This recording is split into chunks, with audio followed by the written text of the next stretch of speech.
వెళ్ళొచ్చు, ఏ రకంగా నేను డోన్కి వెళ్ళొచ్చు, ఏ రకంగా నేను కర్నూలుకి వెళ్ళొచ్చు, ఏ రకంగా డిస్ట్రిక్ట్ హెడ్ క్వార్టర్స్ దాటి హైదరాబాద్, బెంగళూరు ఇక్కడికి వరకు నా పంటను ఎలా తీసుకెళ్ళాలి, అది నేర్చుకోవాలి. అలాంటి టెక్నాలజీస్ని కనుక నేర్చుకుంటే రైతును మించినటువంటి శ్రామికుడు, రైతును మించినటువంటి ఉద్యోగి మరొక్కడు ఎవరు లేరు.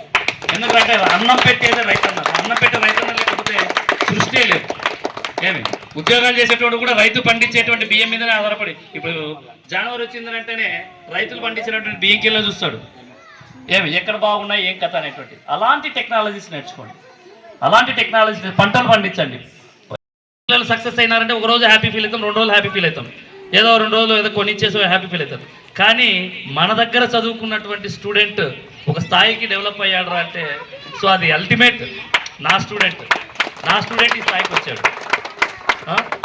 దాదాపు చాలామంది ఈరోజు వీడు శ్రీరామ్ శ్రీ ఇస్రో అంటున్నాడు, సచివాలయంలో చాలామంది ఎంప్లాయీస్ ఉన్నారు, కొంతమంది వాడు యూపీఎస్సీ ఎగ్జామ్ అంటున్నాడు.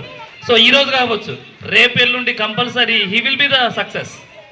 వాడు సక్సెస్ అయ్యాడు సివిల్స్లో అంటే ఆల్మోస్ట్ గ్రేడ్ 1 క్యాడర్కి వెళ్ళిపోతాడు.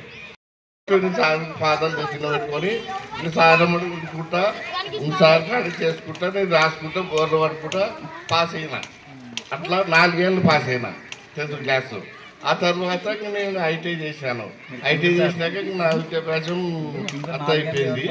ఇప్పుడు ప్రజెంట్గా సొసైటీలో ఉష్ణాపురం చేస్తున్నాను. ఎట్లంటే నాకు 2041 వరకు ఉష్ణాపురం నాకు శాశ్వతం. ఎట్లంటే సారు ఎట్లంటే ప్రతి ఒక్క కుటుంబంలో పిల్లలని టీచర్గా మీరు ప్రమోట్ చేయాలి. టీచర్గా మీరు ఒకరన్నా పిల్లలని టీచర్గా అభివృద్ధిగా తీసుకురావాలన్నమాట. ఎన్నో సాఫ్ట్వేర్లు ఇంజనీర్లు ఉన్నాయి. అయినా